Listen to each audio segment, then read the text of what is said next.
이번 시간에는 이제 회계 개념과 순환 과정 중에 네 번째 항목으로 분류되어 있는 회계 순환 과정을 조금 더 깊이 있게 들어가 보는 시간입니다. 그래서 이번 시간에 회계에서 도대체 거래가 일어나면 뭐 한다는데 그 거래가 뭔지, 그리고 거래가 일어나면 뭘 기록을 하려면 뭔가 요소들이 있겠죠. 그런 계정, 그리고 구체적인 과목, 그리고 회계 기간에 대한 개념을 같이 살펴보았으니까 걔네들이 가지고 있는 회계 순환 과정에 의해서 거래를 입력하고 회계 처리하기 위한 여러 가지 8가지 요소로 분류된 핵심, 분계, 그리고 다양한 장부까지 살펴보겠습니다.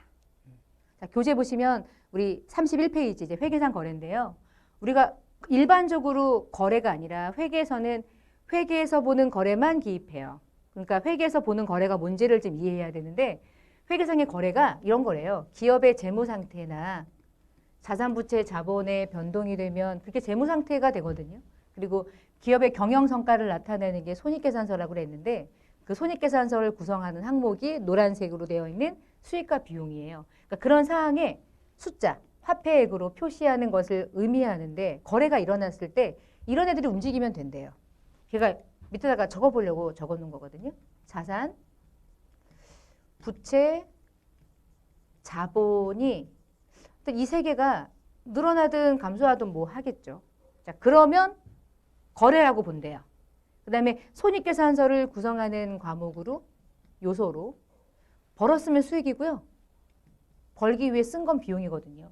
자, 이런 것들이 움직이면 얘가 움직여. 근데 이런 애들이 움직이는 요소가 수익과 비용인데 결국은 우리가 지금 거래가 일어났을 때 재무제표를 만들어야 되는데 제가 재무제표가 딱 만들어지지는 않고 그 중간에 쌓여서 만들어진다고 그랬죠.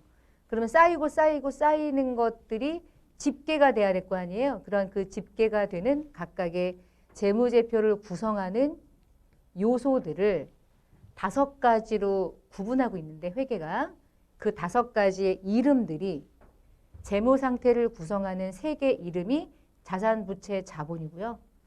손익계산서라고 하는 표를 구성하는 계정이 수익과 비용이에요. 그래서 지금부터 우리가 살펴봐야 될 건 얘와 얘가 움직이면 거래라고 본대요.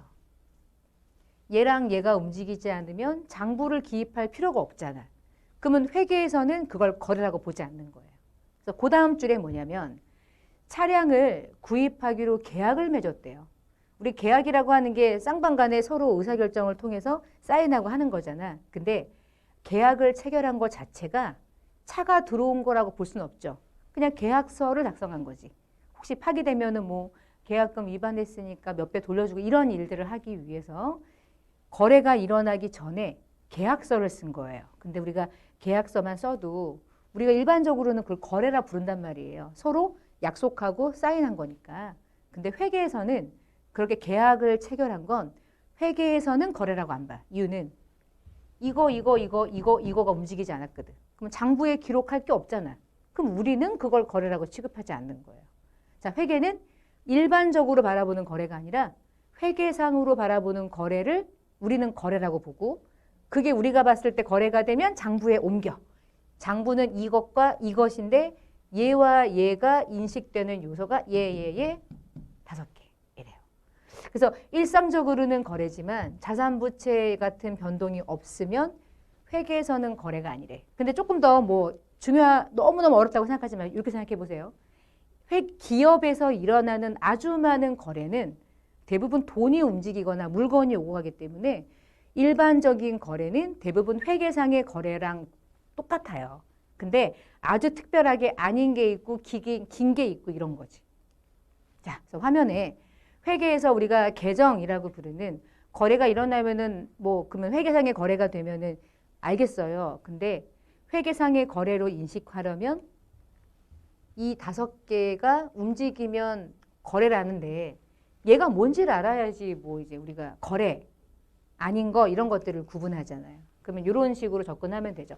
수익과 비용을 먼저 생각해 봐요. 우리 회사가 100원짜리 물건을 사다가 500원에 팔아요. 그럼 돈 주고 사왔죠. 물건 팔았죠. 그러면 물건 팔았으면 매출 일어나죠. 그게 100원짜리였으면 100원짜리가 500원에 팔려가지고 하나당 400원의 이익이 창출된 거죠. 자, 여기에서 거래가 일어나는 거는 400원이에요. 100원짜리 물건 사온 거, 500원에 물건 판 거예요. 그쵸? 요런 건 거래예요. 얘는 거래가 아니라 그 거래가 인식되는 순간 산출되는 결과죠. 400원이라는 이익을 만들어내는 게 이제 회계가 그 다음 단계 하는 일인 거예요. 그러면 100원짜리는 이 5개 중에 뭘 것 같아요? 지금은 그냥 간단하게 500원부터 봅시다. 500원이라고 하는 매출이 일어났어. 여러분 매출이 일어나면 돈이 들어왔든 카드 결제가 되든 그건 다음이고 물건을 팔면 뭐가 생긴 거예요? 매출이니까 그건 수익이지 않을까? 그냥 개념으로 그냥 아주 직관적으로 그러면 500원이라고 하는 500원어치 물건이 팔렸다는 얘기는 매출이라는 건 이 중에 이거이지 않을까요? 그럼 장부에 기록하는 거예요. 돈이 들어오고 자시고를 일단 떠나서 뭐 복식부기 이런 걸 떠나서 자 100원어치 물건을 사왔대요. 돈 나가겠죠? 거래죠. 그리고 100원짜리의 물건이 팔리는 순간 그건 매출을 일으키기 위해서 소비된 비용이 되겠죠. 직원들에게 급여 주는 거 비용이죠.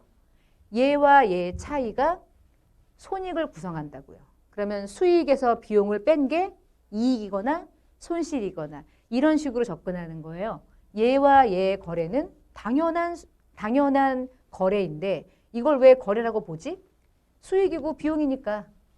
아직 이 100원을 꼭 비용이다라고 말할 수 없는 이유는 뒤에 가면 좀 달라지지만 지금은 그냥 100원짜리 돈 주고 사왔으니까 100원짜리라며 그러면 400원 이익 난 거잖아. 벌고 쓴 거면 400원 남긴 거네. 그러면 얘는 수익이고 얘는 비용인데 수익과 비용이라는 개념은 조금 이해가 되시죠?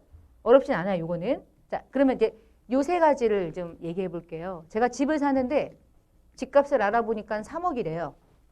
근데 제 수중에 내가 가지고 있는 내가 실제로 은행에 내 계좌에 입금이 되어 있는 내 수중에 보유하고 있는 재산은 1억뿐이 없어요. 대부분 집을 사고 싶을 때 3억이라는 집값을 전부 다 가지고 있는 상태에서 집 사는 사람은 저기 강남에 누군가 몇 명이지 대부분의 서민들 그리고 우리 같은 대부분의 사람들은 장기 담보, 그러니까 대출 껴가지고 집 산단 말이에요. 그러면 1억 정도만 있어도 돈 많은 거죠 뭐. 전 1억 없거든요. 그러면 1억이라고 하는 돈이 있는 사람은 적어도 3억짜리 집을 살 수 있는 이유는 은행에 가면 내가 1억은 있으니까 은행이 집을 담보 껴가지고 대출을 동시에 받아줘. 그래서 은행이 은행으로부터 빚을 내. 대출을 2억을 받아. 그러면 내 돈 1억에다가 은행에서 빚 땡긴 거 2억을 더해서 3억짜리 집을 살 수는 있죠. 그럼 3억짜리 집이 생겼잖아요. 자, 이렇게 집을 사는 건 개인만 그렇진 않아요. 기업도 그래요. 기업이 수중에 1억밖에 없고요. 근데 내가 뭔가 건물을 올려야 돼. 건물을 올려야 되는데 1억뿐이 없어. 2억이 필요해. 은행 가서 얘기하면 개인보단 기업에게 대출을 더 잘해준단 말이에요. 갚을 능력이 더 커 보이니까. 그러면 기업이 건물이라고 하는 걸 사기 위해서 이렇게 했다면 이 3억, 이 1억, 이 2억을 이렇게 부르는 거지. 빚을 냈든 원래 네 돈이 들어갔든 상관없이 네가 가지고 있는 3억짜리가 네 이름으로 명의로 등록된 거잖아. 네 총 재산이 얼마니? 그럼 3억이죠.